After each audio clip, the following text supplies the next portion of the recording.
You. Hello. Yo! What's going on, brother? Nothing. I'm sitting here with 14 computers in front of me here trying to keep this shit straight. So, All right. Well, that's what we're testing it out. How's it going? like I say, I'm just living the dream here. I have Living the damn living dream. the dream. I'm now before the wife gets home, so I'm cooking some dinner. And like I say, What are you making there? I got some honey mustard chicken in the oven with some Uh-oh. bok choy, and then I got a sweet potato. I'm baking that bitch up too. There we go. Yep. There we go. Can't complain. So, you want to dive into these games? Yeah, let's get right to it. Like I say, I live and breathe Dev Nation. So, don't know what you want to tackle first, but You know, I was thinking of this Chargers Oakland game last night. You know, I don't know, man. To me, the Chargers, the Bills, a couple of these teams, man, they're posing the question of, does the Madden NFL quarterback matter? Okay. Coming from a guy that won a Super Bowl with one of the youngest, most, solid quarterbacks there is, and Andrew Luck. Like, what is your thoughts on this? On the quarterback? On the quarterback. So last night, Marquez won with or Marks, or whatever it is, won with, I believe it was a 66 overall quarterback. Right. I think his accuracy was somewhere in the 60s, a little bit of throw power, not even fast, just kind of like a bottom of the free agency barrel type of guy. And he took down one of the, I would say somebody that can run up the score. I would think that you would agree, right? Oh, yeah, I mean, the Raiders absolutely loaded with firepower there. And, Ambrose, he definitely plays very aggressively. So, man, it's definitely between whatever is going on in the league, you definitely have to think that the stock of your quarterback is not as important because, I won last year with a big time quarterback, but not throwing a lot of touchdowns, and you just literally have to keep the turnovers down. And you have Rev, and you have Kevin and Mark. They're just tearing up the AFC. Mark took a loss the other night, whatever, and Rev doesn't lose. And I mean, you guys only throw 8, 9, 10 times a game, like I say. So there's just, I don't think you really need that great of a quarterback. You have a mobile quarterback that can kind of get out of the pocket and scramble when the coverage is there. Like I say, you got to really start thinking about trading away maybe big time quarterbacks. I know that when I do have to make like really tough throws, that I don't know what it's like to throw with like somebody that's bad. So you definitely have that, like, you have a little more confidence there to make those throws. But in this game, if your feet isn't set, and again the coverage is so good that, yeah, for sure, because I always bring it back to the Super Bowl, and at a Super Bowl, who had a good quarterback, and the rest of the team was subpar, but you made it work against somebody who is arguably one of the best user linebackers in the league, one of the best runners in the league. So it was a passing game versus a defensive running game, and you ultimately came out on top. So that's why I kind of think, like, is it good for now? But then once playoffs come, those quarterbacks are essential in those really tough crunch time plays, or it's got me thinking. I'm definitely, because the passing is so hard. Like if I'm building my team, you can get by winning the regular season and running the football and all that stuff like that, and you might even be able to win some playoff games by just running it down everybody's throat. I mean, we'll definitely see this season of what Mark does in the AFC, but I mean, when you have like minus yards passing or sub 50 yards passing, I mean, I don't know how you're gonna like drives versus like the best guys in the biggest moments.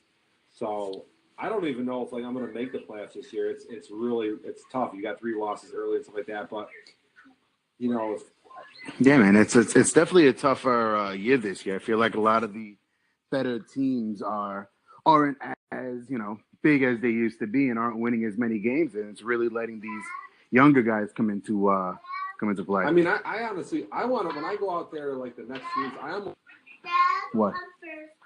I just want to open it right up and throw the ball more than I have been, but it's hard to do that when you just get so many big plays from running games. Yeah. When I was playing versus Ambrose, like there's definitely people open. I was moving the football, and like I said, I got James Jones next. I'm going to run the ball. Don't get me wrong, but I think start throwing a I'm a little more comfortable throwing the football now, but we'll have to see. I don't know what anybody's good at throwing the football. It's just rough out there. Yeah, man. What happened that game with you and Ambrose? Man, what happened was it just got off to a stupid start. Like I was playing good D, and Ambrose was at like a 3rd and long, and he dropped back into this like terrible pass down the sideline, and I got I just hit the X button to watch it sit down, and I got.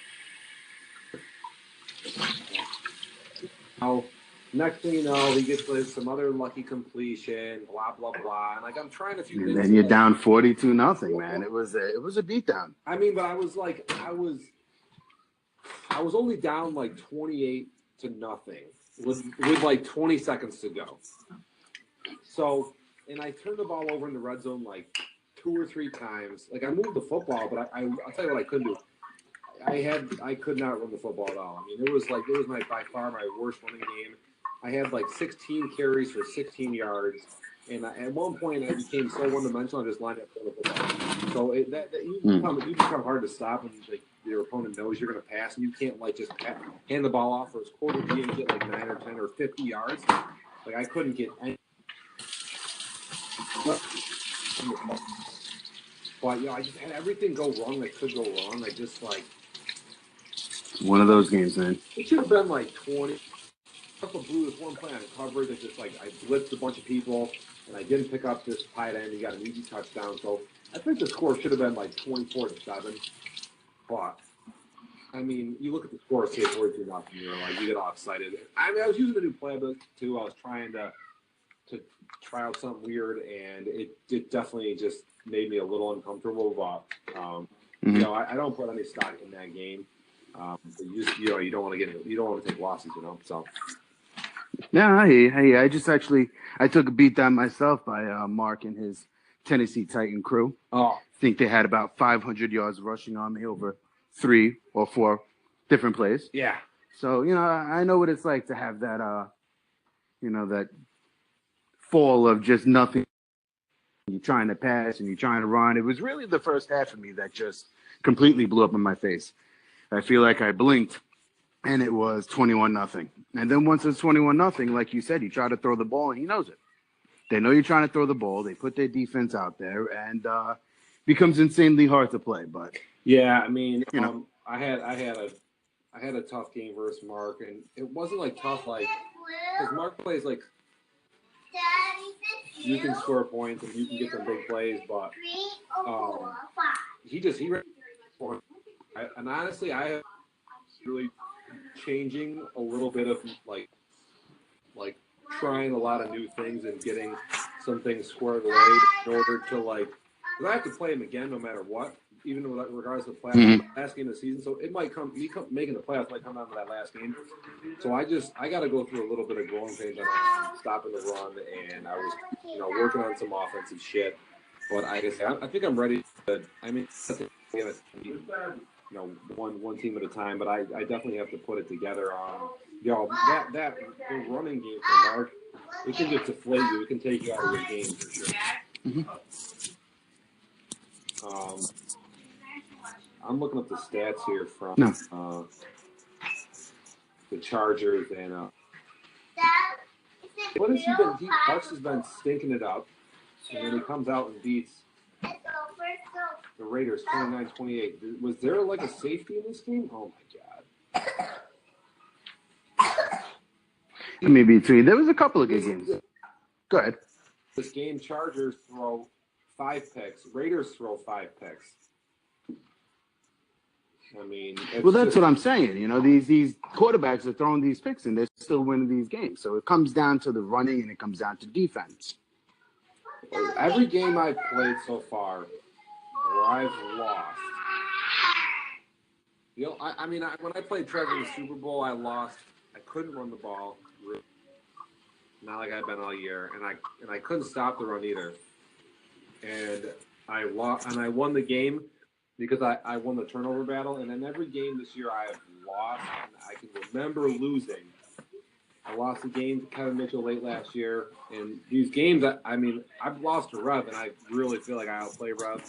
I lost to Mark and stopped the run. But again, on all the games I've lost, I've always lost the turnover battle. And even being +1, you get a field goal on that possession or whatever, or what have you. I mean, I don't care what it is, but if you lose a turnover battle in this game, to me, I don't think I've won a game battle yet. Mm. I mean, these two also they got a lot of ego and stuff, and these two play each other kind of a little bit weird. They're just both out there slinging the rock. Just who even knows what they're thinking? But God, you got 10 picks, two good players, 29-28. And I'm looking at the touchdowns here, and I don't see too many. We have I think both teams had 2 pick sixes. We got a lot of pick sixes and stuff. So, any other game? Oh, you see the Kevin Mitchell game? He beat Mark. He beat Mark right off of a crossing route. I think with time running out, he scored a touchdown on a crossing route. Super deep, long throw, long touchdown. I was in and out of some of the game, and I should pull the stats up. I wonder what that's definitely a game. If you're in the AFC, you got to watch. If I remember looking at it, I think he held Mark to under 100 yards rushing. Wow. I mean, granted, Mark had Derrick Henry suspended, but, you know, Christian McCaffrey's been averaging, I think it was like 18, 19 yards. I think he was 3 carries for 160 yards against me. So I'm surprised he was stopped. I'm pulling it up right now. 30. I mean, you're going to score a lot of points versus Mark. Mark runs the football 9 times for 23 yards with Mariota, 9 times with DeMarco Murray for 29 yards, and 11 times with Christian McCaffrey for 20 yards. It's totally by far the least amount that he. Yeah. I definitely have to watch this game, and I think I know how you stop Mark here. I've been working on it for a few weeks. And I know that the way you stop him is the way Kevin plays. He does this certain thing. He manually brings his safeties up very close to the line of scrimmage, and he's got gives up on the pass. Oh yeah, he brings his safeties up, and then once you hike the football, they react like way quicker once they're like only like 7 or 8 yards off the line of scrimmage versus like 15 yards and whatnot. So that's probably the way to go. I mean, that being said, you're going to give up probably some passing touchdowns. But, and then we had Scott versus the Carolina Panthers versus the Giants last night. Just a heartbreaking game. I watched a lot of it. Scott was playing just dirty. He was playing mean. He was hit sticking people. So many rollouts from the Giants, a lot of quarterback scrambles, and Scott had like 2 fumble recoveries from just beastie hit sticks in the red zone and stuff like that when Billy was driving. But Scott he just blitzes and plays aggressive, like so out of control that he just gave up some touchdowns and threw some picks.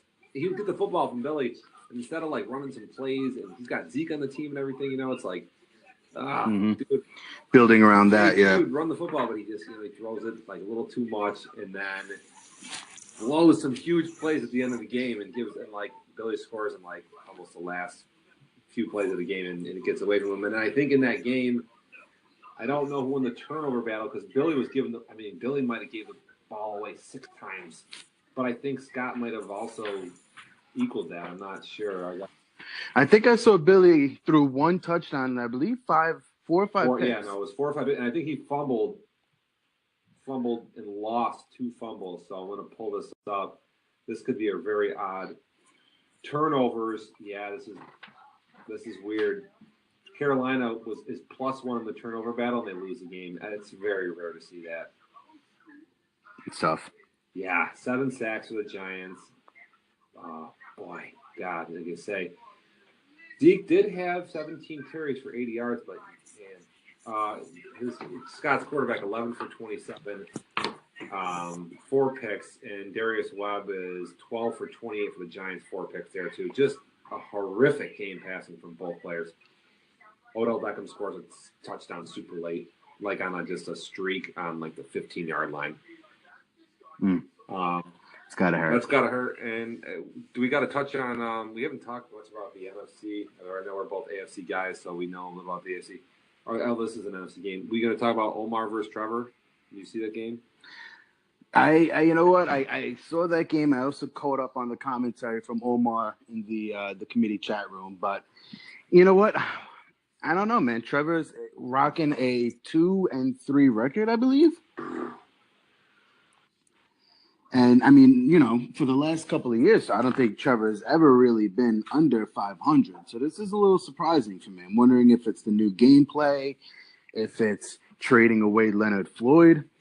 I mean, Leonard Floyd was everywhere and anywhere, and he picked off anything that was thrown anywhere remotely by him. So I'm wondering what this change in the Bears is going on. He's 2-4.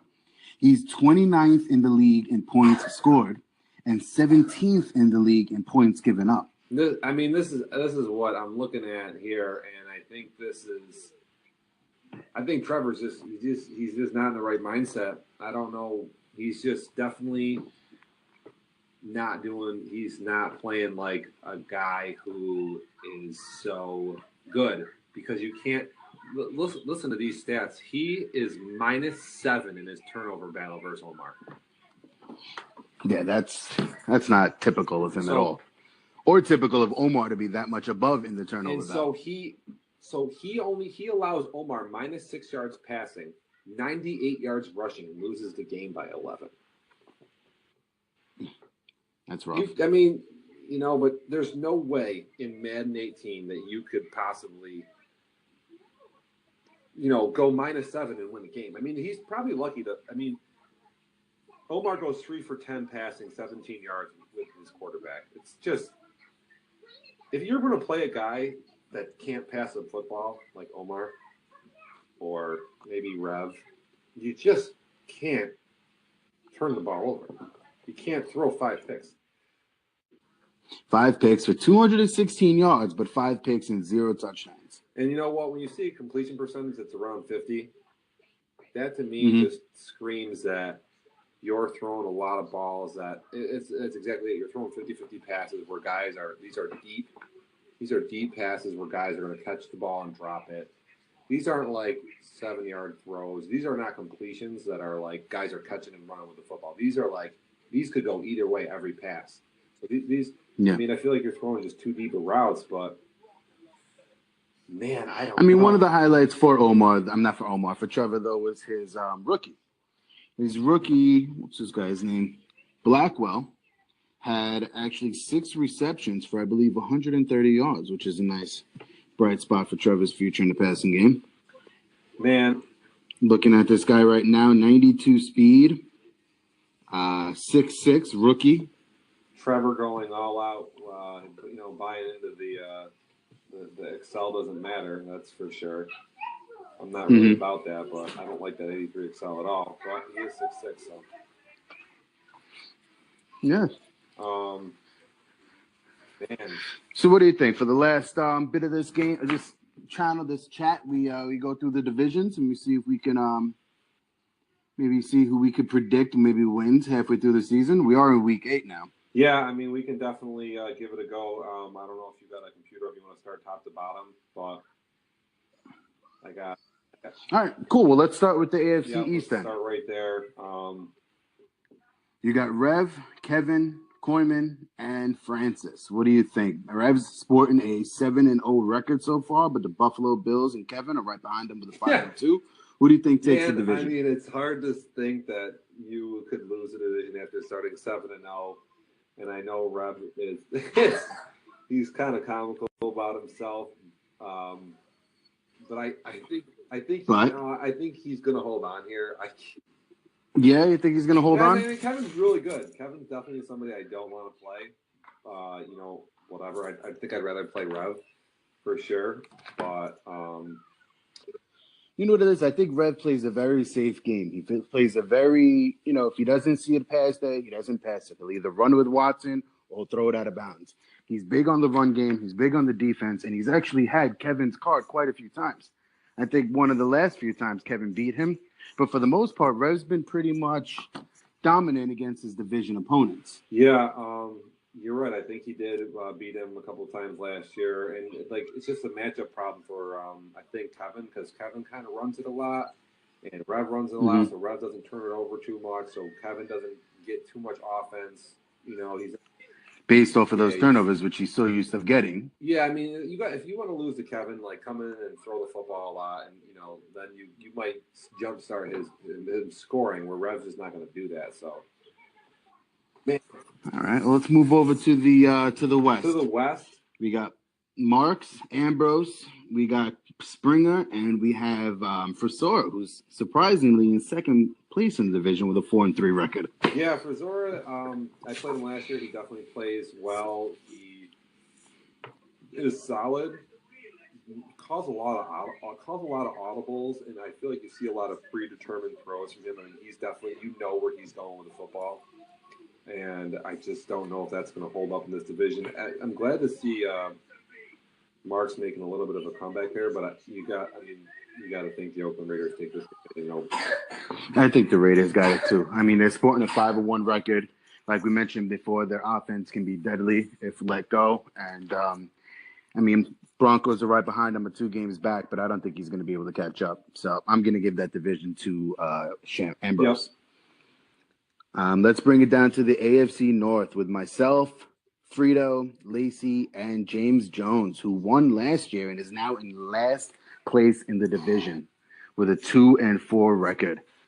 Cincinnati Bengals, myself, has a 5-2 record, and the Pittsburgh Steelers are crawling right behind me with a 4-2 record. What do you think? I mean, I looked at Frito's record, and it is probably the easiest record left in the league. I mean, it's just he's just got a lot of games with easy opponents.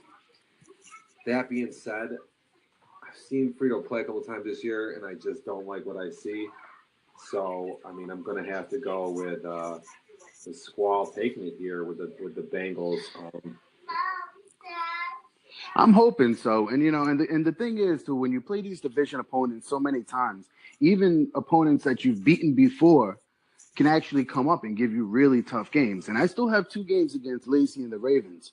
And I know that I played him the first game of first season, and I whooped him pretty bad. But I feel like he just wasn't on point. He didn't have Cam. He didn't have his running back. He got the running back from the Chargers, Melvin Gordon. He didn't have his running back. So I feel like he's actually a different team.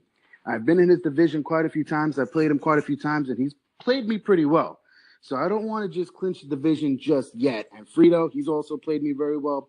Fortunately, I beat the Browns twice already this season. So I still have 3 division games left. I think I have Ambrose on my schedule. I have Marks on my schedule. And then a few other games. So it's going to be a tough battle, but I think I'll pull it out. So, all right, let's move down to the South. We got Mark. We got the Jacksonville Jaguars in second place with a 4-3 record. We got you and the Indianapolis Colts at a 3-3, and the Houston Texans at a 1-5. Can we just take the Houston Texans out of the division in general and not even talk about them? We're talking about winning the division. Yeah, they're not going to win it. They're not going to win the division. No. It's okay. Go sit down. So who do you have? You going with yourself? You going to go with Marks? Man, what are you thinking? So Marks has got me. He's 2 games up. We're 7 games in, and I can split the division series with him, but the way he runs the football, I just don't know if I can overcome this. And not to discredit Jacksonville, but I've played Kiko, and I beat on him pretty good game 1, and we got we have another game, so you never know. I don't know. I know Kiko's 4-3 record may be a little deceiving because he's played Houston twice, but he's definitely on the up and up. But I just don't think that with the way Mark's playing, he's throwing it pretty accurate for himself, and then the running game. I mean, unless, like I say, he's just gets exposed here and the total reverse of fortune. But I mean, I don't see that happening. He's been playing pretty good. Yeah, you know what? I agree with you. I think that running game is too much, and a lot of players are playing cover 4. They're playing tight up. They're blitzing a lot of players, which is just opening up the field for Mariota. I know a couple of times when I played him, he scrambled out to the left, had a ton of time, and just passed wide open to a wide receiver right in the middle of the field. So I don't think anybody's going to be really taking Marks down until he gets into the playoffs. And he plays some of these teams that play that hardcore defense. So, you know, just like last year, I know he played the Raiders and he was close to winning, but the Raiders just edged him out on that one. So I think he'll make the playoffs. I think he even may get a 1 or a 2 seed, but I don't see him going to the Super Bowl. Wow. You know what? Big statement. He plays as the defensive tackle on most plays and I think he like almost leads the league in sacks with his D tackle. He just sheds blocks. He blows up run plays. Definitely makes it hard. But like I say, that his defense is in the playoffs. His defense is a little bit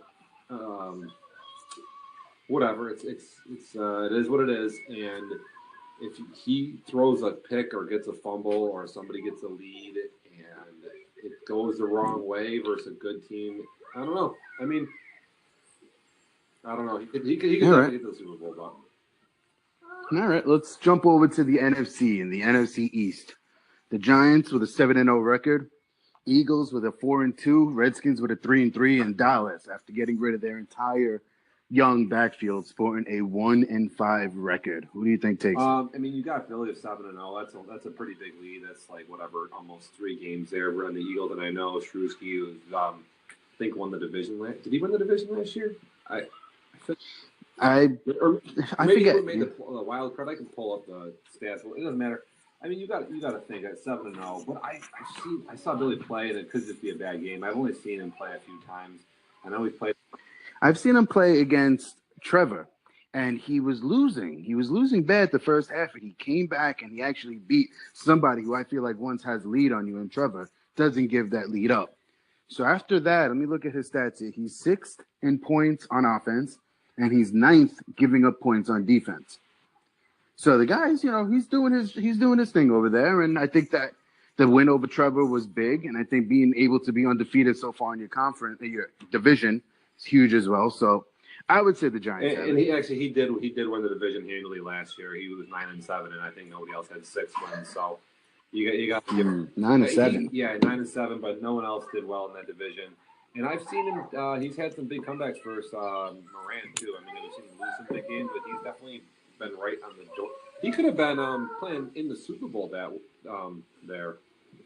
You know, I think he lost to Moran, didn't he? Like in the closing, it was close there, but it's tough. All right, we bring it down to the NFC West. The NFC West is a tough one. We got the 49ers, surprisingly in first place with a 5-2 record. The Rams with a 4-2 record, Seahawks with a 3-3, and the Cardinals, who probably would have been the favorite to win it in the beginning, is sporting a 3-4 record. I mean, this is a tough one here. I mean, you got Omar with a 2-game advantage. 2 games from top to bottom, though. That's not an easy. It's not an easy lead to keep. No, he's got Mike a couple more times. Mike is 1-4 at home. Ugh. I mean, yeah, he's having a tough season.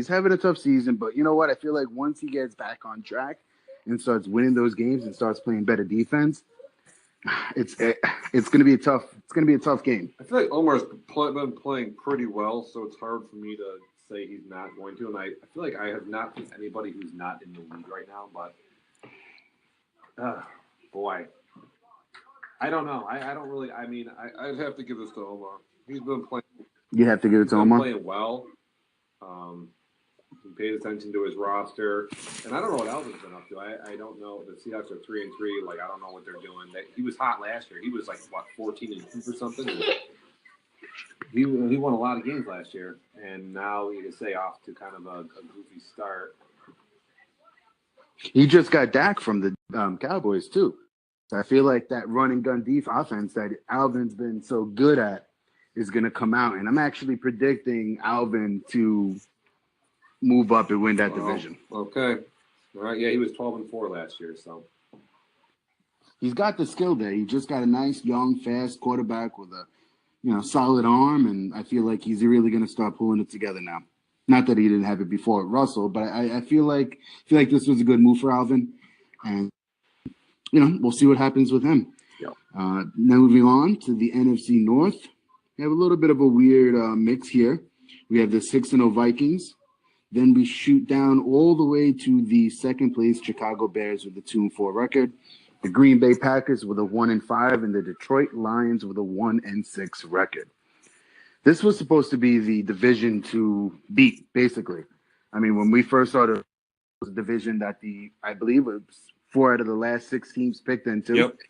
It had Tyler, it had Trevor, it had Steve or Adam or whatever his name is, and James. And it's a little disappointing to see James at 1-5, and Miguel, who's been a long time league member, at 1-6, and Chicago at 2-4. So I'm pretty certain that the Vikings take this, unless the Vikings start, losing out and the Bears start winning. It's going to be a tough race. Yeah, I mean, I don't know. I mean, I can't believe that. I'm going to say it. Trevor doesn't have a shot at winning this division, but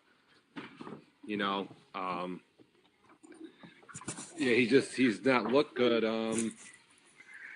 Man, in Green Bay, what's up with Green Bay? They are not good. It's like, man.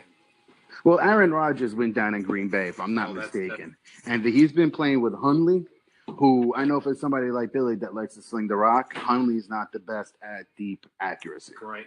So I think that he's still trying to play like he has Rodgers when he doesn't, and I feel like that's turning to a lot of turnovers and a lot less points scored than you would assume. Let's look at his stats here. He is 20th in points on offense, and he's giving up 29 points on defense, which if you're giving up close to 30 points a game, you're going to wind up 1-5. Sure. So we're just going to hand this over to the Vikings. I mean, we're going to just discount Trevor. Unfortunately, at this point. Trevor is gone from Super Bowl to... I don't know, man. With that NFC West, with all these teams that are looking 3-3, 4-2, it's going to be hard for him to catch a wild card. But I mean, listen, if this is what he needs to get that steam and that motivation back to get into the playoffs, I do like to see Trevor in the playoffs, man. He plays a good game. He dominates, and it's crazy. So the last but not least, the NFC South. We have Max and his Saints at 4-2. Moved down a little bit with Nick and his Falcons, his Bucks, and then Scotty DG with his Panthers at 1-6. I mean, this is Max won like 12 games last year. He's a pretty solid player. He's got the weird camera view, whatever the hell that is about. But yeah, I don't know how you even get into that. No idea. I feel like it lets you see the middle of the field actually a little easier. You can kind of like when you're down that close to the field, you can see what the safeties are doing, blah, blah, blah, blah, blah. But you just can't throw to the outside of the field super well. And long story short, he's winning this division. This is not even a conversation. Yeah, I agree. I thought that Nick would be a little bit better with that defense on the Atlanta Falcons, especially with those versatile linebackers, but just hasn't pulled it together yet. All right. Well, you want to? Yeah, man. We've talked for a while. Yeah, we definitely have a lot on the program here. Want to make right now just a quick Super Bowl. Who do you have in the Super Bowl? Who do I have in the Super Bowl? If I had to pick right now, yep. Let me look at my stat sheet right here. If I had to go into the Super Bowl. Right now, I believe I made a prediction at the beginning of the year, and I forget exactly who I predicted to win the Super Bowl. But if I had to say right now, I would think it would be the Raiders. And I'm going to go out on a limb here. I've done it before, and I've gotten it. I'm going to go with the Vikings. I'm going to go with Steve against Tom. I think that Steve pulls it out. Somehow he pulls these big playoff games out. He's a 6-0 record. He's building up he's building up some moves here, and I think he goes to the NFC Super Bowl. Wow, looking at the Vikings, their stats are pretty good. You know what, man? When he was the Seahawks last year, he pulled it together. I called it from day one. I said he was going to win it all, and he did it. So I'm going 2 for 2 right now. I'm trying to go 2 for 2, and I think that he's going to beat the Raiders in the Super Bowl. All right, boy.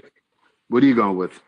I'm just gonna go with the Titans. I'm gonna go with the Titans from the AFC. I don't think anybody's gonna figure them out and keep them down for the whole rest of the season. Ambrose and his Raiders, they do play well, and maybe he can stop this Titans their run. They say he stopped my run easily, but I just don't know if he can keep the turnovers down. And I've seen Mark keep the turnovers down fairly low in a lot of his games, and like I say, it'll be a shootout between the Raiders and Titans, but maybe this year the Titans just got a little bit more. And then from the NFC, wow. I don't know if I can just give up on Trevor. There's the Saints, too. The Vikings, wow. I really don't even know. There's Omar, too, at 5-2. He doesn't even know how to throw the ball. No, he's not going anywhere. Why don't we just get crazy and let's just go with the Giants. Let's just go with Billy. Wow. I saw him play last night. He didn't look great, but he can do a lot. Right now he's up 14-0 on the Cowboys right now. But he has he rolls out a lot. That puts a lot of pressure on your D, and he's got some offensive weapons, and I see his aggressive defensive style. So I'm going to go with the Giants. All right. Let's see if any of these pan out. But I got to get going. I got to get the kids to sleep, do my thing. So it was good talking to you, brother, and hopefully we'll do this soon. All right, we're out. We're out.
Army Reserve soldiers use their skills to make the Army even more capable and gain the tools to make themselves even more successful.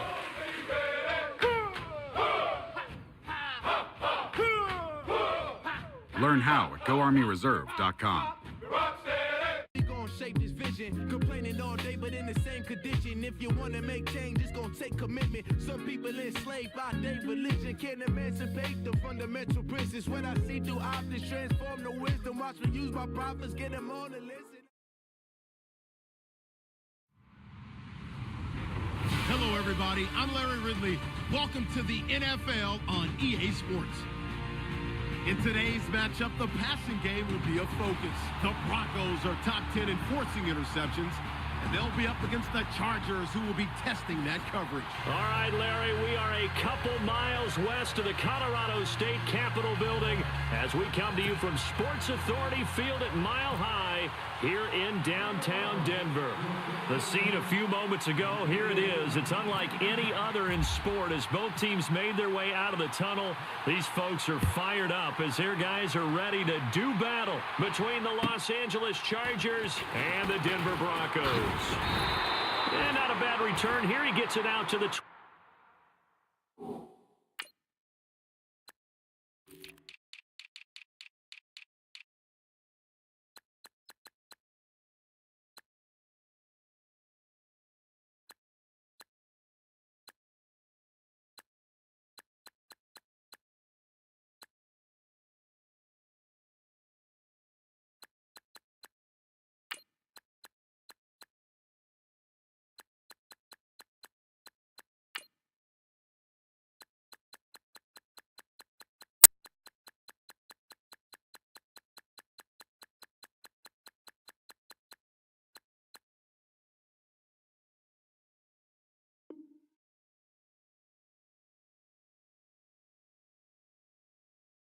25-yard line.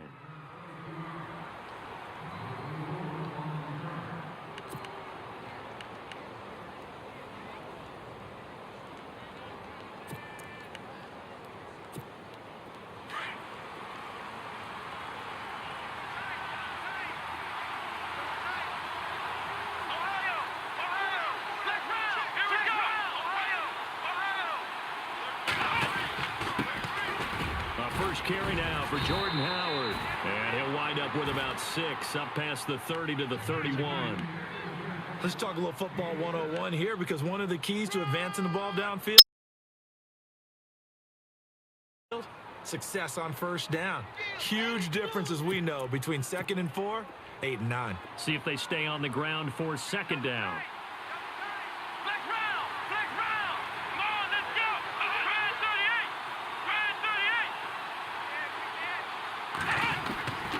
They go with Howard again, and he'll scratch out only about a yard up to the 32. Well, when you go from 2nd and 4 to 3rd and 3, that just tells you who won that battle on the last play, huh? Yeah, first round went to the offense, second round the defense.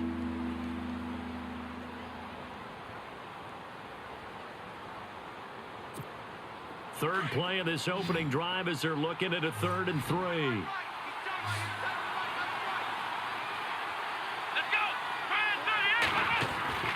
To throw is Kaiser.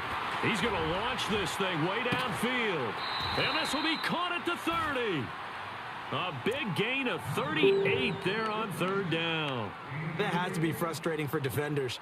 3rd down, they take a shot way downfield. There is good coverage, yet they still come down with the football and pick up a big gain. On 1st down, they run with Howard. Might have gotten this one down to the 28, and that's all. Credit him with a 1-yard gain there to make it 2nd and 9. Nice job by that defensive front there to hold him to a short gain on 1st down. Well played, I must say. Yeah, only getting 1 yard. There was no room to run. 2nd down following the run.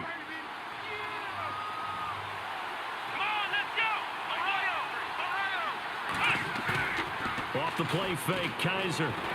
He'll buy some time right. He's going to find his running back. It's complete.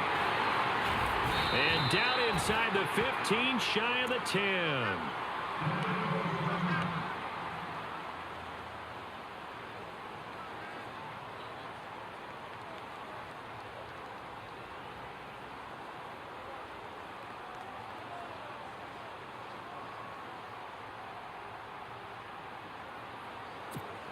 Red zone opportunity.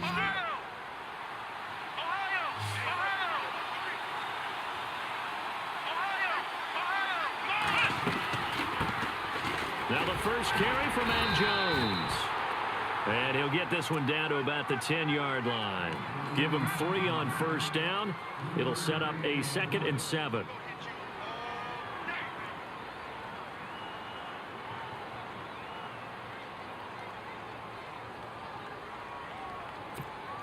And here comes play number 6 on this drive.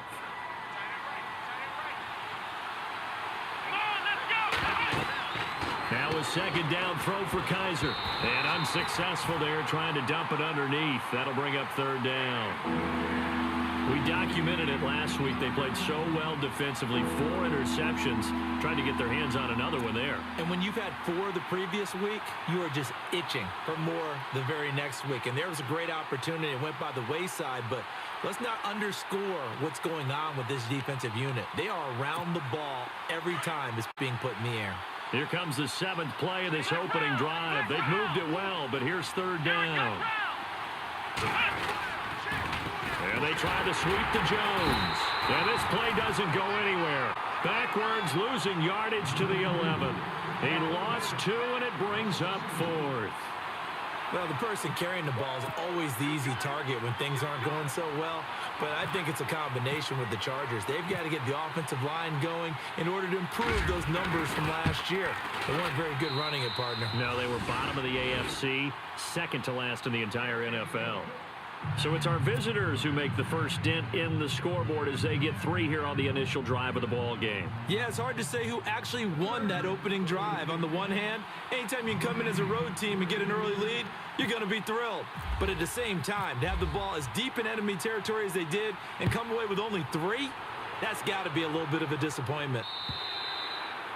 And to no one's surprise here in Denver, that'll carry through the back of the end zone for a touchback.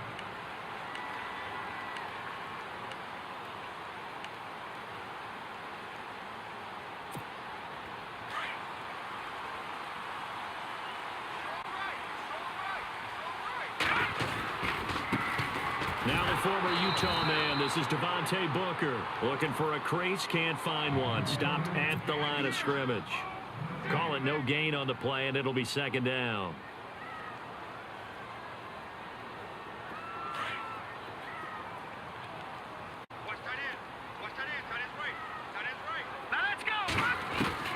To throw on 2nd down. Fry. This is Booker on the dump off. And heavy contact. He is.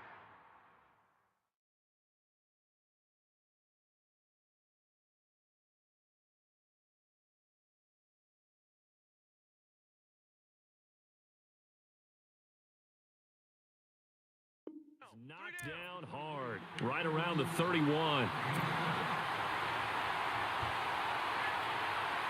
And on 3rd down, a nickel formation here defensively.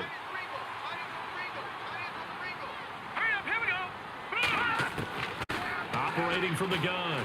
Fry. Trying to get it to Thomas, and it's intercepted. Picked off by Casey Hayward. And a terrific return there. They're finally able to corral it down near the 11-yard line.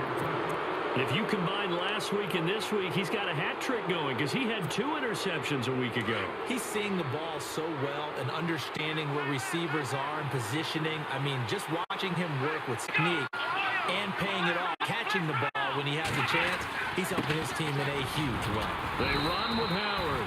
It's a pickup of 4, and it'll bring up 2nd down. If you're a football guy, that's a pretty run because everyone is in sync right there. Obviously, the guy carrying the ball, but how about the people up front? Leverage, athleticism, they created some nice space for him.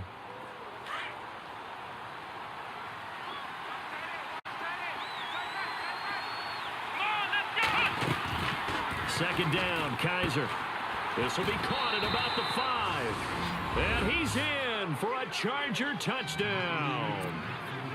Point after here coming up. And that's exactly what you're supposed to do with good field position. You make the other side pay when you don't have far to go for the score. It's up and good, and that'll increase their lead to 10-zip.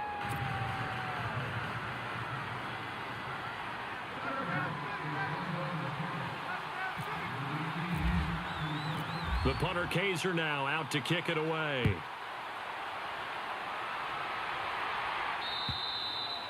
And this will not be returnable. It's out of the back of the end zone for a touchback. So the Broncos coming out now.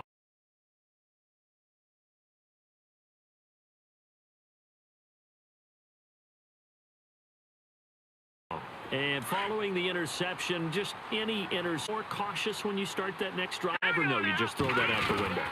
I think you are. You can run back out. Totally didn't affect me. Let's just go ahead and be loose with the football again.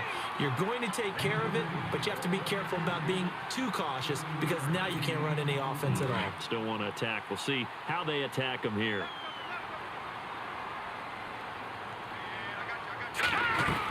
A second down carry for Booker. And brought down shy of the 40 at the 39. Isn't good enough to move the chains. Well, you're down early. How do you get back in the game? Maybe establish the run. I think they're trying to do that. Now, I'm with you on that one, and what I like about the message is that there's no panic from the head coach.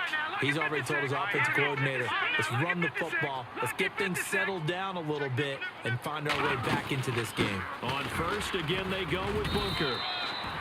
3 yards on the pickup there, and it'll be second down. We haven't seen much from him running the football here in this first quarter. No, you're right about that. We haven't seen much of him at all so far. They've stacked him up pretty well, but when you're trying to run the football, sometimes you got to play the long game. Keep handing it to him, and some of those runs that aren't working now, they turn into 6, 7, 8, and maybe more later on. Let's go.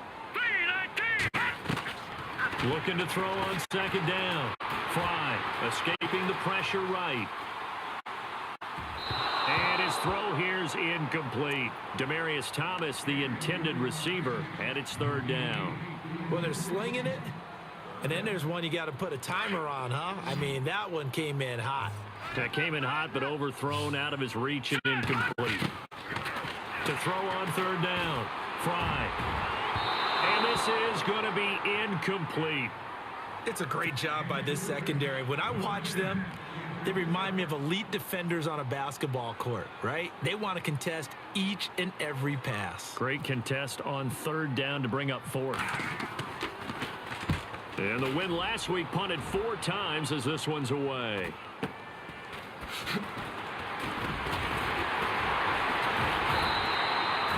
Give him 11 yards that time on the return. And it'll be Charger football here as they take over.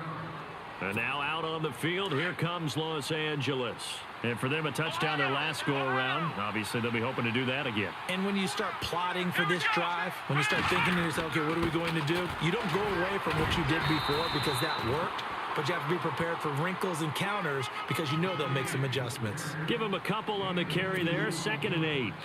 Well, he's looking for some running room, and there wasn't a whole lot of it there on that play. I think he was lucky to get a couple of yards out of it because those defenders, they were rallying to the football pretty quickly. Play action.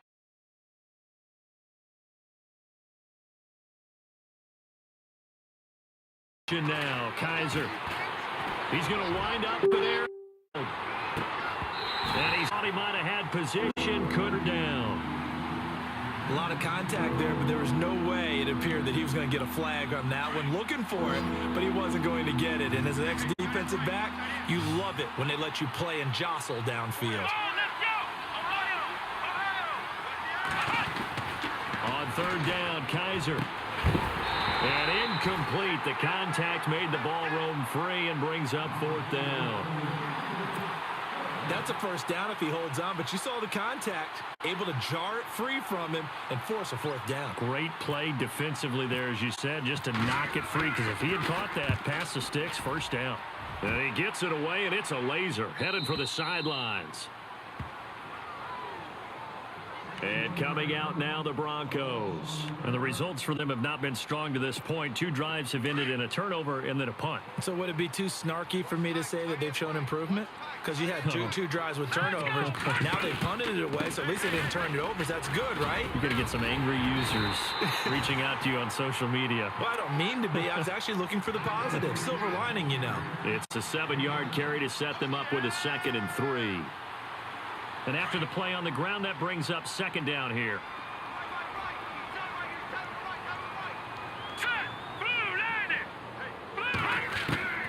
From the gun, Fry. And the grab made by the tight end Pruitt. And down he'll go at the 25. It'll go as a gain of 6 that time, and it moves the chains as well.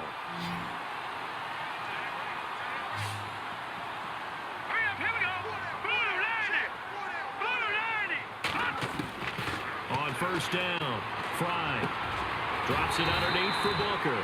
And he's able to get out to the 32, brought down there. Give him 8 on the play, and that'll make it a 2nd down. We've seen quite a bit of the short passing game here early on first quarter, haven't we? We have, and I think it works a couple of ways for this team because, number one, you throw the short game until they stop it. And if they're not going to stop it, you keep throwing it, and occasionally you'll break a tackle and turn into a bigger gain. Also, if they start to creep up, start to pressure receivers, now you go over the top, take it deep, and now you get some of those big shots downfield. And brought down, but not before reaching the 45-yard line. A Bronco first down there, 12 yards on the play. And they're on the move here. They've got it 1st and 10.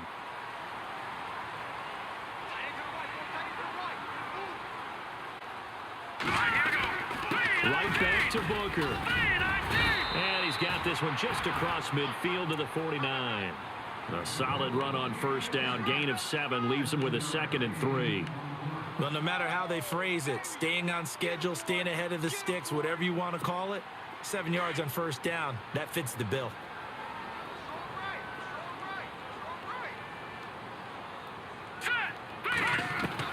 To throw on 2nd down. Fry. And he's going to be hit and taken down. Back right around the 48-yard line. I don't care if you're taking it in round 1, you're undrafted, whatever. As a rookie quarterback in this league, you're going to have games where you face adversity like this. Lessons. All the time you're going to face these lessons. The key for this guy is will he be able to bounce back in the next one, because right now, this has not been his game. Got a man. He finds Sanders. Denver has a first down on the 15-yard play. He's such a good route runner. Shows it there on 3rd down. Very proficient and a good pass. And you know what I've observed over the years in the NFL? The better a route runner you are, the more confidence your guy's going to have in you to go to you in important times, because he can trust you being in the right spot, and they connected there and picked up a first down. And when you get good yardage like that on first down, it really does a whole lot of good for your entire offense. But I love the way he's finishing those runs. At the end of things, he's making sure he gets just a little bit extra. Off the play fake. Fry going for it all. And they went for a big play through the air on 2nd down. Couldn't connect. Now it's 3rd. I tell you, Brandon, this defense is playing with some confidence. Haven't allowed a point yet. Flying to the football. I'm telling you, it's almost 11 to the ball on every snap. Another nice job there to force an incompletion. The Broncos on 3rd down. Just 1 for 3 thus far. They're up against a 3rd and 1 situation. 3rd and short. It's Booker. And he's going to get the first down as they bring him down at the 23. Give him 3 yards and a fresh set of downs. That's a tremendous group effort there, because when you talk about offensive lines, the best ones, talk about guys that play in harmony, in sync, and getting things done, and they did that on that play. Yeah, especially on 3rd and 1. Got to be in sync, and they were. He's going to flip one out here to his running back. 6 yards on the pickup, and it'll be a 2nd down. He's already proven to be a factor in the running game on this drive. Now he gets involved in the passing game. I think what we're seeing here is the modern version of workhorse in the NFL, being able to run it and catch it with equal proficiency. And they'll lose yardage here, knocked back to the 19-yard line. It'll be a loss of a yard, and that's going to bring up a 3rd down.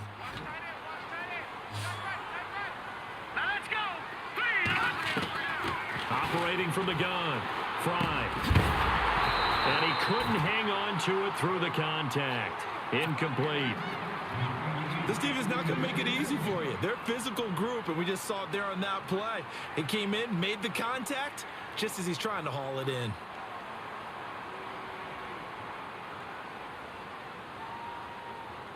Now Brandon McManus for the Bronco field goal. It'll be from the right hash, and it'll be a 36-yarder. And McManus able to put it through, and they get themselves on the board here. It's 10-3. So they get the field goal, but part of that was a 14-play drive to get the 3. Normally, when you hold the ball that long, run that many plays, you end up in the end zone. There's a breakdown on the defense. Something happens. In this case, that didn't. But really good ball control by the offense. They're hoping that they can wear them down if they keep having drives like that. The Chargers offense now, they get set to head back on the field. And they're coming off a 3-and-out, my friend. I think they've got to look at that play sheet and go to a spot that they haven't gone before. Time to shake things up a little bit to try and get this offense moving. Okay, so how do you do that? How do you shake things up? You look at what you've called before, realize it hasn't worked Go to so something well, else. and maybe try and find one of those special plays from one of your better players, and maybe try and hit something big and get things going in the excitement area.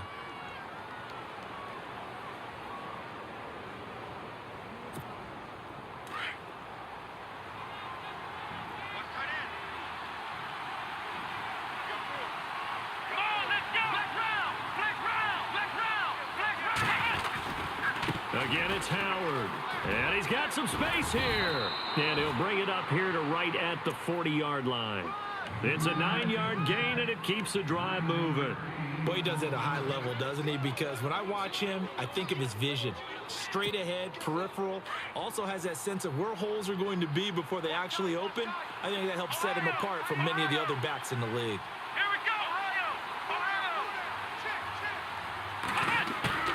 Now a play fake here on first down. Going for the deep ball. Now that'll be tipped and intercepted. Picked off at the 19. And an alley to run. There he goes, right side. And he will score. Touchdown, Denver. Yes, the old tip drill works to perfection there. You're bringing back great memories. Used to love that drill. And a lot of times in practice, you work on it, not just one tip, but multiple tips, just in case the ball stays in the air for a while, to have an awareness and the ability to go up and grab it, and then you want to get some blocking support and end up in the opposite end zone. In that tip drill, what do you yell? For us, it was Oski. Okay, Oski different was an things for different teams. Different teams have different ways of doing it. I've heard bingo, jackpot. The worst I ever heard, though, was Frankenstein. You don't want it to be a too many syllables. Yeah. You want to get it right down and go. Oski is really the preferred word. Oski. The Chargers offense gets set. They head back onto the field.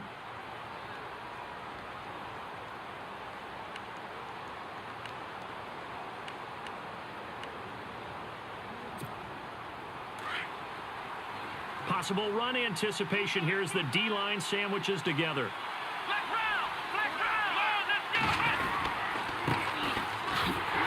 And he will lose yardage and be backed up to the 24. It's a loss of a yard there, and now second down. I think there's one element that just keeps increasing on defense in the NFL, and that's speed. They want it at every position, and we just saw there some linebackers who can go sideline to sideline, run past that trash, go past people, and make tackles near the sidelines. And not only near the sideline, but also in the backfield there for the loss.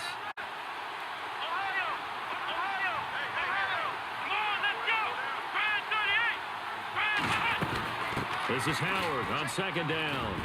And he'll get this one up to the 26. It's a gain of maybe 3, but it's going to leave him with still about 8 or 9 to go on third down.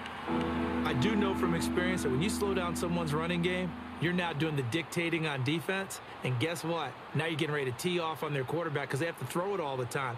But you still have to be alert for the draws and other plays of that nature to make sure you don't get hurt.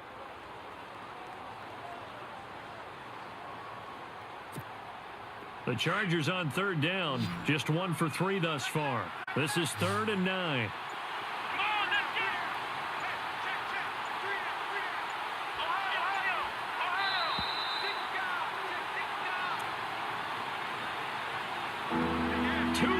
To play in a tightly contested first half. Back to Denver right after this.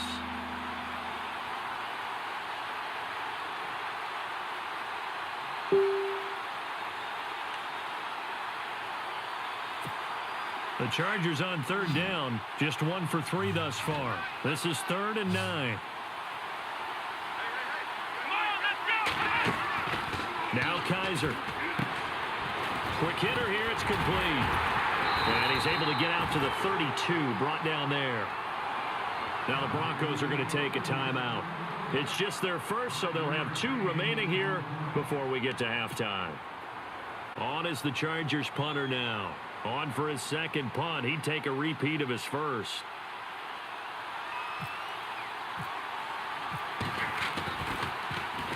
He gets this one away, and boy, it's another boomer. And a fair catch called for and made just outside the 15-yard line. So a change of possession here on the punt. And the Broncos take over, first down and 10. Now the Broncos offense, they get set to head back onto the field. And a methodical drive last time, but they couldn't get that knockout blow. They had to settle for 3. But you got to like what they've been doing along the way, right? It's almost like the body blows. And the Chargers rush is going to get there. Down he goes.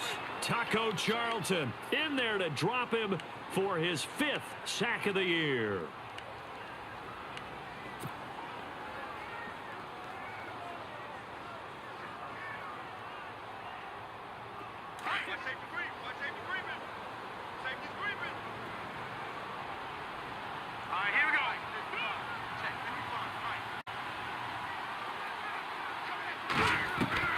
Looking to throw on second down. Fry. He's going to air one out. So the long attempt falls innocently to the ground, and it brings up 3rd. But one thing that I've liked defensively is that they've shown them a lot of different. They've come after them. They've sat back. I think that's what you need to do to keep an offense guessing. And they certainly have kept them on their toes. That's why they haven't had much success on the scoreboard. Now on 3rd and long, they'll look to throw. And this time he's got the hook up. It's complete. And they'll bring him down here up at about the 22-yard line. And now the Chargers are going to look up here and signal for a timeout. It's just their first, so they'll have 2 remaining here before we get to halftime.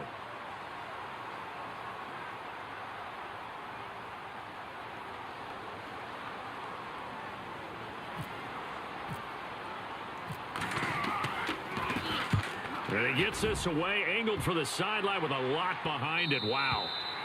And no return here. Where will they spot it? They say just outside the 20-yard line. The Chargers getting set to go. And our game's hit a little bit of a lull here, a little bit of a snag. Punts on back-to-back drives. And old-school coaches don't necessarily mind that. Didn't turn it over, right? Didn't create a big play for the other team. Right now what you're looking for is can you gain an advantage in field position? And that's what both teams are seeking right now. Yeah, they'll be seeking to gain that advantage here on this drive. A loss of a full 3 yards, and now it's second down.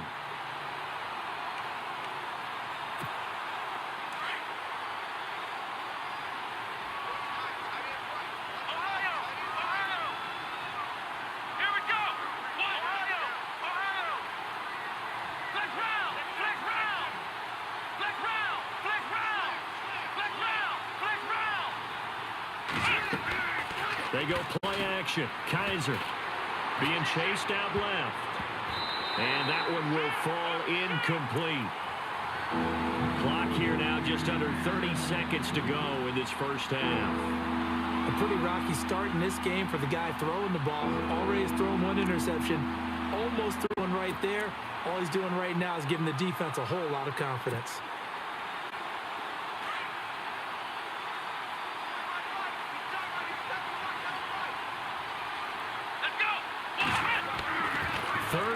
For Kaiser.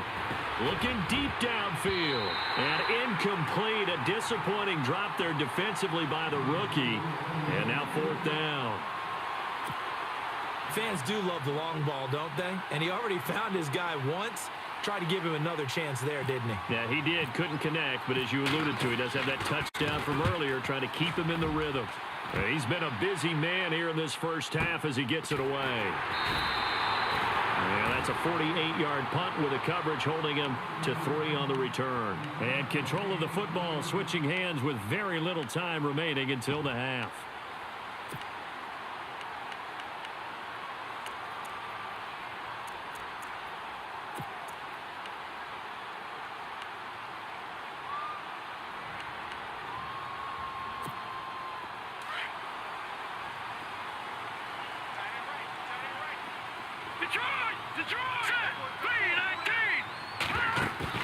They go play action here on first down.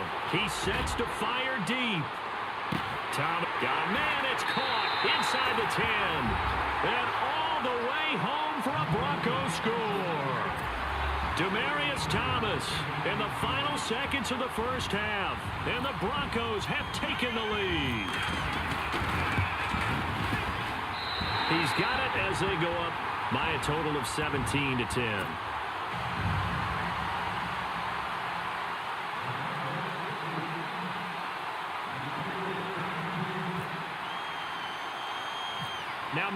McManus on to kick this one off. This will be fielded at the 6. And it's a pretty good return here as he'll get it up to the 29-yard line.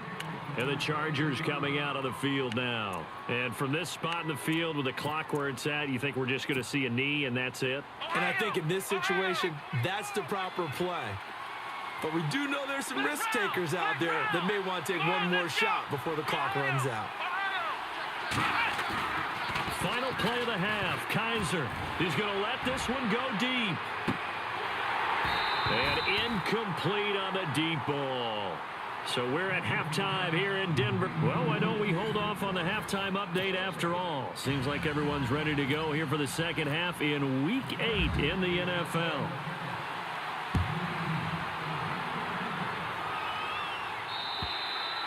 And that'll carry over the back line of the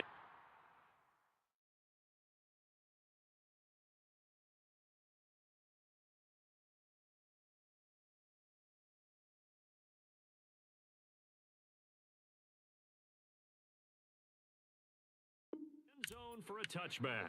Here comes the Broncos offensive unit here as they'll have it first to begin this third quarter. They have the lead. Now they'll be looking to extend that lead. And this is where I enjoy talking about one of my favorite subjects, tendency breakers, or counters as I also like to call them.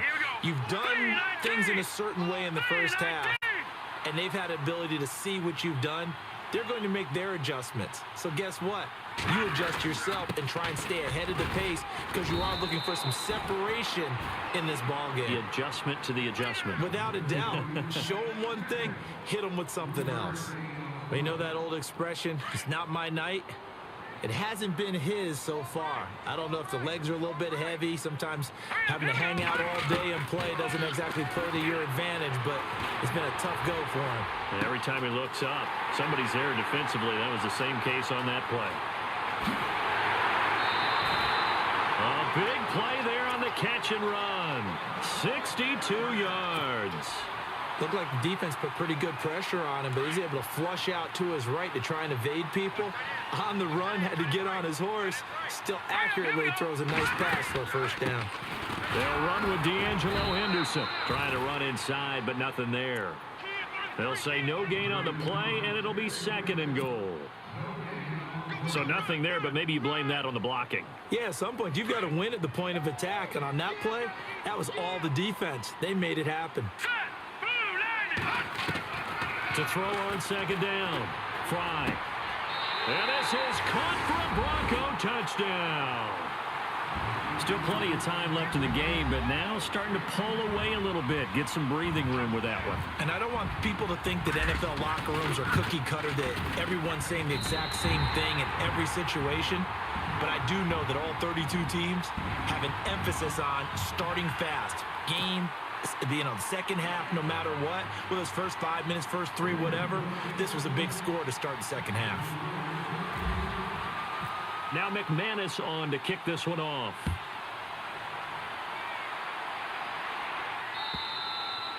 And this will be a touchback as that sails over the end line. Now we'll look at the Chargers offense. They get ready for their first possession of the second half. They trail offense, first time to touch the ball in quarter 3, and we'll see what they can do. And I can't wait to see what they have planned, because some teams script to start a half. Other teams just go, okay, these are the sequence of plays we want to run. These things worked well for us. And sometimes they throw in that big chunk play right away. Shocker. Try and get after them early and try and create a big play to give themselves some momentum. See what they have up their sleeve.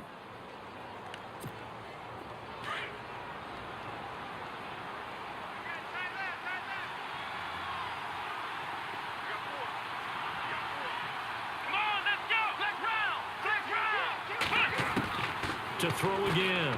Jefferson. Going to throw right side here. Complete.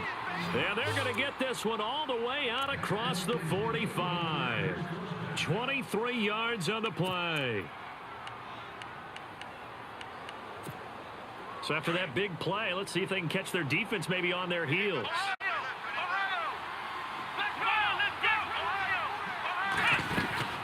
They'll run it now out of the gun. And able to push his way forward here for a good little gain. He'll get a nice chunk there on the first down run, and it's 2nd and 4. Getting out a ton of success here so far, but you get the feeling that he might be on the verge of popping one. Yeah, even on that one, there was a little bit of a hole, but it closed there quickly at the end. Off play action. Jefferson. He rifles one that's intercepted. Picked off at the 30. And he'll get this back across the midfield stripe and down to the 47-yard line. I tell you, you don't have press conferences when you sign guys like this. But he's been a real difference maker so far. That's now 2 interceptions for him in the game. And when you're getting contributions up and down your 53-man roster, you're going to be all right. And he'll get this down only to about the 46. 2 yards on the pickup there. It'll be 2nd and 8. This is what happens sometimes when you abandon the running game. It's hard to get back to it because once guys get out of that mentality of firing out and hitting people, hard to get them started again occasionally. Off the play fake. Fry. And he fires one that's intercepted. Picked off near the 34. And some room to work. And they will be set up now as he brings this thing all the way back inside the 20. Well, this is one of the downsides of being a rookie quarterback. You know you're going to get called out about everything you do that goes wrong. Here, maybe he's a little uncertain about where to go with the football. And at this level, uncertainty equals turnovers. And this one winds up being intercepted. A give to Howard. And they'll lose yardage here. Knocked back to the 19-yard line. That's going to go as a loss of a yard, and it'll be 2nd down. With the struggles we're seeing up front for the offense today, they've got to think about changing up their play calling. Some screens, some draws, some quick-hitting plays in order to try and supplement the run game. You don't totally abandon it, but you try and give it a little bit of help. They'll run it now out of the gun. And brought down, but not before they get it inside the 10 to the 7. It's a nice pickup of 12 yards, and it gives them a 1st and goal. What we're seeing from the defense here is a group of guys bearing down, trying to help out their quarterback after he threw an interception. Good stops on the first 2 downs. It brings up a key 3rd down. Back to throw. Jefferson, nowhere to go here. He lost the football. On plays like this where the ball comes free, it's often unusual for the team that lost it to get it back. Because this is the quarterback. The ball gets away from him. Everyone else is trying to execute what they're supposed to do on offense. They're usually looking in the other direction, downfield, or have moved away from him. In this case, though, a teammate is able to come up with the ball. Looking to throw on 2nd down. Jefferson. And this will be incomplete. The man's getting a little loose with the football there, right? Interception before, almost had one here. He's got to start taking better care of it. Yeah, really should have been back-to-back drives with interceptions. He's lucky there.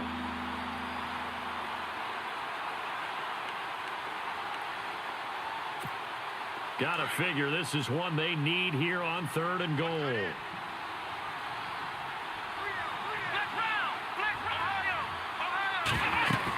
Here's Jones. And a loss of 3 to bring up 4th. Nice job holding him out of the end zone on 3rd down, but give a big assist to the crowd. They've been with him the entire game and have spurred them on. Here in the second half, they've really helped elevate their play. And his kick is good. And the drive will wind up yielding 3. So after the pick, they can't capitalize for 6, but they do get 3. And I know in this situation, most of us wanted to focus on the offense. You know what side of the ball I played on. Let's give that defense a lot of credit. Taking it over in a sudden change situation and shutting them down. And Denver getting set to take the field.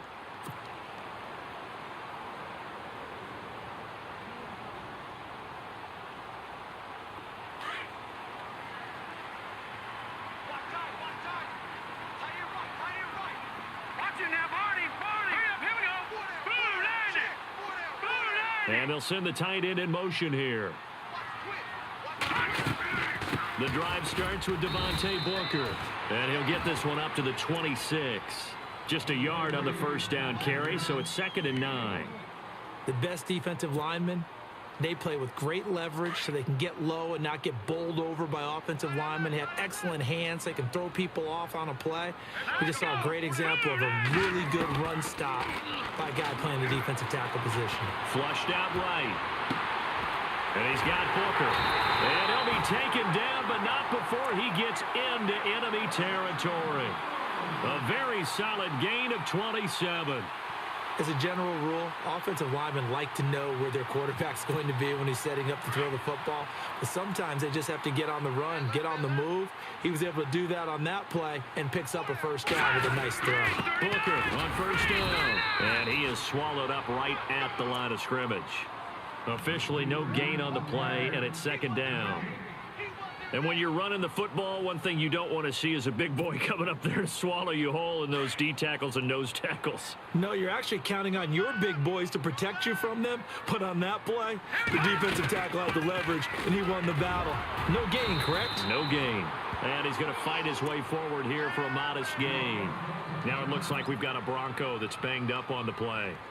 We'll step aside and get a report when we come back to Denver. The Broncos on third down. They've converted just 2 for 6 thus far. This will be 3rd and 5. Here we go. From the gun, Fry. And incomplete. The contact made the ball roam free and brings up 4th down. Well, the numbers have been good in the passing game and certainly a big reason why they have the lead. But now here, third quarter, maybe go to the run game a little more? Yeah, perhaps. I mean, after that incompletion, a little credit to the defense for shutting them down on that play. Maybe you try and run the football a little bit more in this spot. But they have to feel good about how they've been throwing it overall. Averaging 50 yards a boot so far as this one's away. And a little too much mustard on that one. It hits a couple yards into the end zone. A missed opportunity there maybe to pin them back. Now the Chargers offensive unit ready to see what they can do here. And tough to win games if you're going field goal, field goal, field goal here. They got field goal last time. Now they'll be looking for a touchdown. They're looking for the big chunk now because, as you noted, the field goal way of doing it makes it that much harder and puts more pressure on every possession for you now. Go ahead and get 6 and feel a lot more comfortable about the position they're in. Bigger chunks. We'll see if they can get the score. I know our vantage point might be a little bit better way up here, but that looked like an ill-advised throw to me. I didn't see anything open, and this play just didn't look right from the beginning. It did not. I thought he might get outside and just chuck it away. Dangerous pass, incomplete. On the handoff, this is Howard. They get 6 here after the incompletion, and it'll leave them with a 3rd and 4. And that looked like some pretty easy yardage there right up the gut. And he's a guy that has some height to him. So when you don't have to drop a shoulder or create or get through contact or trash, makes it a lot easier to stay upright, see the field, and make a run as we just saw there. Green, the tight end, in motion.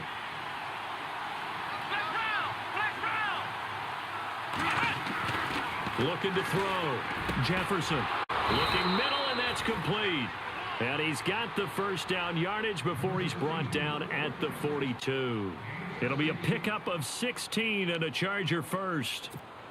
First down and 10 now for the offensive group.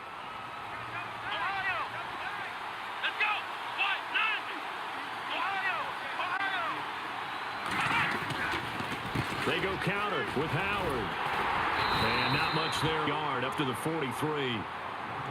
Partner, we know today's NFL is really built around the guy throwing the football. But these short runs, they still pay dividends because they can take their toll on a defense and they can add up as the game goes along. You control the clock, you control the ball, and that way you often control the game.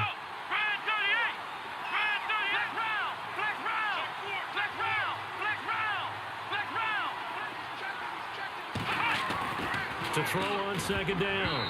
Jefferson, pass incomplete. And that incompletion was caused by the defense. I think they were trying to get one into the middle of the field, trying to find a receiver there.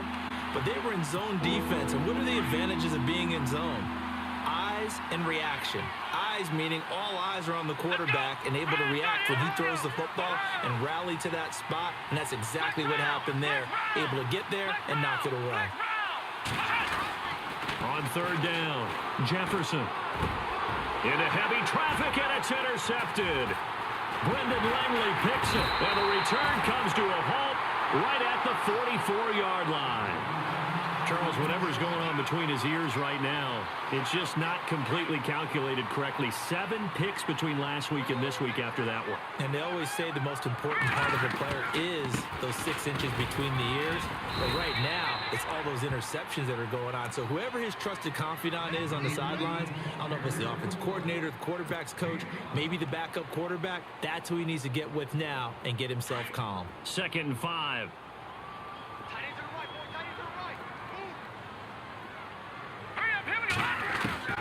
Operating from the gun. Fry. Incomplete, but a penalty flag is down in the backfield. Let's get the call. So that one a hold right guard. And you understand why.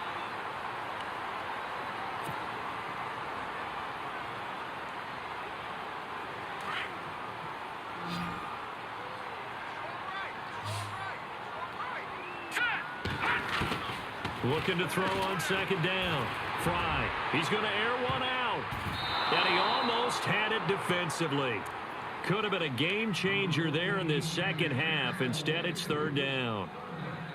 I think he's taking an awful chance with the football right there. You've got to lead. You've got to protect it. And he's taking chances putting it out there in a little bit of jeopardy. Especially in a spot like this, 4th quarter, as you said, trying to cling to that advantage. Yeah, that one probably should have been picked, huh? Room here to run. Able to find a seam for 14 yards, but still now facing a 4th down after the scramble. And defensively, they had an extra defensive back on the field, their nickel package, and it made a difference. All the receivers were blanketed, so he tried to run for it, but he came up just a bit short.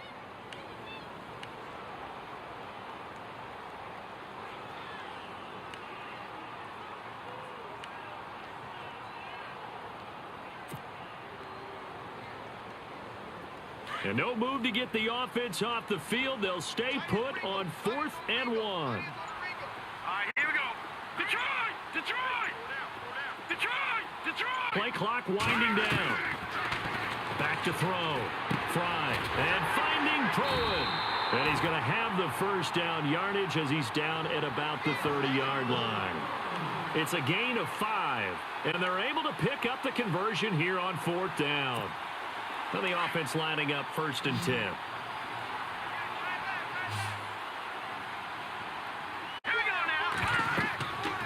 Looking to throw. Fry. And he will lose yardage here to the 31-yard line. It's a loss of a yard there, and now 2nd down. You know what the key to a good screen pass is, don't you? Bet you're going to tell me. Good blocking? Well, good blocking eventually. But first is good acting. You want to let the defenders go past you, leak out to whichever side or even in the middle where you want to set up the screen, and then you do your blocking. How about the read, though, by the defensive guys? They weren't fooled at all and actually ran with the lineman to where the play was and smothered it for a loss of yardage. They'll run it now out of the gun. And inside the 20 before he's brought down. Give him 14 yards there and a Denver 1st down. How about this offensive line? They're really starting to establish themselves, take over this game. And before the series began, I know exactly what was said in the defensive huddle. Guys, we got to get no less than a 3 and out. Let's get off the field. Instead, they can't find any traction towards doing that. Right now, they're just getting muscled all over the field and getting pushed down it. And here comes play number 6 on this drive.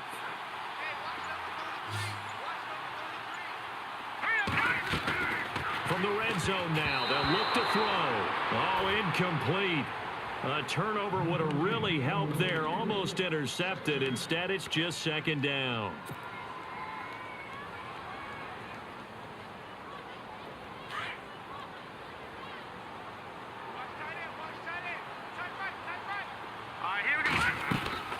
They'll run it now out of the gun. And able to push his way forward here for a good little gain. It'll be a pickup of 5, and that leaves them with 5 more. 3rd and 5 now. The 4th quarter here, they've got the lead. They want to keep it on the ground. That's what they're doing. Smart football. Keep the clock grinding. Keep it going. But you got to figure now, they're going to see more people stacked up in the line of scrimmage as they try and bleed it out. From the gun on 3rd down. Fry. And he'll take it into the end zone for a Denver score. They were still throwing with a comfortable lead here late, and now that lead even more comfortable. And your first thought is there bad blood that went into this one ahead of time, that maybe they're seeking some revenge or they just don't like them? But the other thing that always hits me is, are they worried about playoff positioning? Right? Are they worried about, do you need enough points in case there's a tiebreaker that comes into play later? Now McManus on to kick this one off.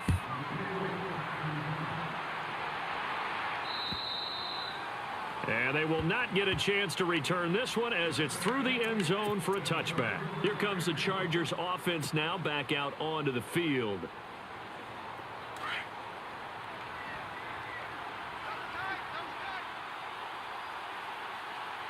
Here we go. Brand 38. They go with Howard to begin the drive. And he'll fight forward to about the 27-yard line. 2 yards on the carry there. It'll be second down. Defenses always talk about earning the right to rush the passer on third down. And you know what offenses want? Win first down so they can set things up for themselves better. And that wasn't helpful there. Not a big impact on first down. See if they stay on the ground for second down. Looking to jam the receivers at the line here. Press coverage look defensively. To throw on second down. Jefferson. It's a short one here, complete to the tight end. And he's able to get out to the 32, brought down there. 6 yards is the pickup, and that'll lead to a third down.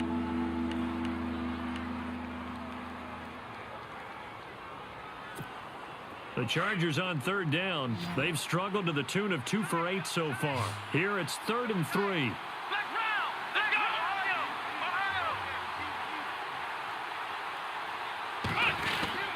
They'll try to run for it with Howard.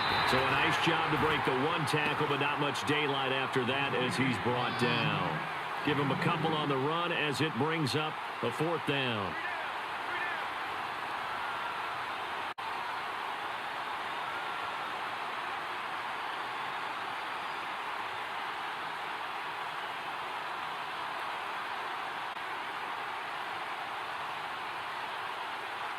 A critical one here if they're going to have any shot at this thing. So they'll go for it on 4th down.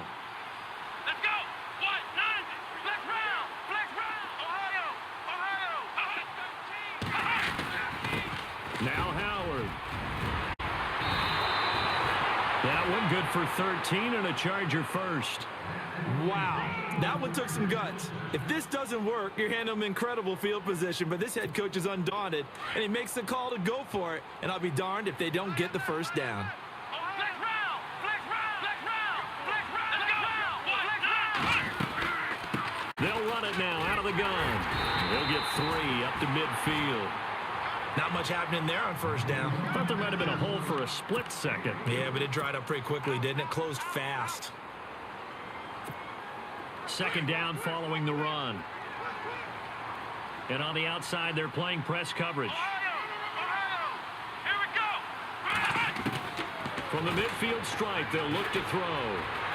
Flush to his right. And he'll avoid the tackle there with a slide. A good decision in the end to pull it and run. Gets him 9 yards and a first. Partner, he was going through his progressions. Not there, not there. After about the 3rd one, he decided he better pull it down and run for it. And he slides down and avoids the hit for good measure. Going up top. And that one falls incomplete. Looked like he might have had position there, but he couldn't hold on at second down. Time for a break. We'll come back and see this one out after this.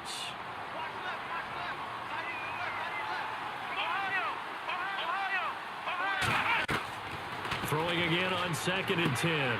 Jefferson. They'll set up the screen to Howard. Oh, he trucked him. And he's going to get this down near the 20-yard line. And the play goes for 19 yards. Gives him a new set of downs. Here we go. Throwing on first down. Jefferson. And his throw's going to be incomplete. Another wayward pass. You know, things started out poorly in this game, and to be frank, they just really haven't gotten much better. And all that does is embolden a secondary.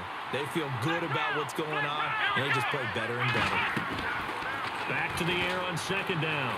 Jefferson. And he's going to go down. They sack him back right around the 30. And now following that sack, looks like we've got an injured man down there on the field. We'll step aside and get a report when we come back to Denver. The Chargers on third down, not so hot. 2 for 9 to this point. This will be a tough 3rd and 18. From the shotgun, it's Kaiser. And he couldn't hang on to it through the contact. Incomplete. That's very well timed there defensively because it's not a bad throw, but the collision came at the exact time he was reaching to bring in the football. Really, really well done. Decent offense, just better defense. I think you're right. And they're indeed going to go for it here on 4th down. So trailing here in the last quarter. Let's see how this plays out. As expected, they're going for it to keep the drive alive. And they will not be able to hook up there. It's incomplete. They had to go for it with such little time remaining. And the Broncos will take over on downs. Now this Broncos offensive unit ready to head back out onto the field. They have the big lead here late. They protected their home turf well, didn't they? They certainly did, partner. And just think about how good that feels because every team has a goal when they start the year to win at home. All right, and sometimes you don't win all of them, but they managed to get that done today. Just think about your routine stays the same. Everything's familiar. You feel right going into the game, and they translated that into a win. They did indeed. They protected the home field, and now the final stages. Here we go now. 3-19. 3-19.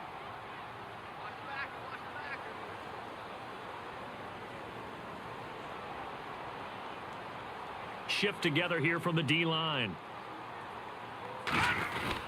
Again, it's Henderson. And he'll get this up to about the 38-yard line. And he got half of what he needed there, 2 yards. And it'll bring up a 3rd and 2 more. But that's all about doing the dirty work right there defensively. 2nd and short yardage, that's all about plugging those gaps, not giving a running back a crease to run through. And that's a nice job to hold him just a couple and force the 3rd down.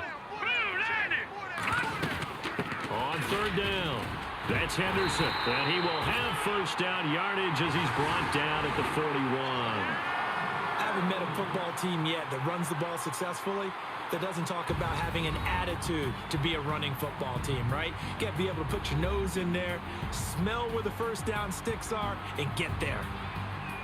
And, Charles, I think when the schedule comes out, all teams, no matter where they're predicted to finish, talk about protecting your home turf. They were able to do that here in this one. Similar to a tennis match, right? Not letting them break your serve. That way you hold on to it. They got it done, and they feel very good about that victory. So for Denver, the win means they'll finish the first half at a respectable 5-3 record. And they'll be able to enjoy this one through the bye week before they get back at it again. Meanwhile, for our visitors, they fall 2 games under 500 now at 3-5. And they'll take this loss into the bye as they'll be back in action in Week 10.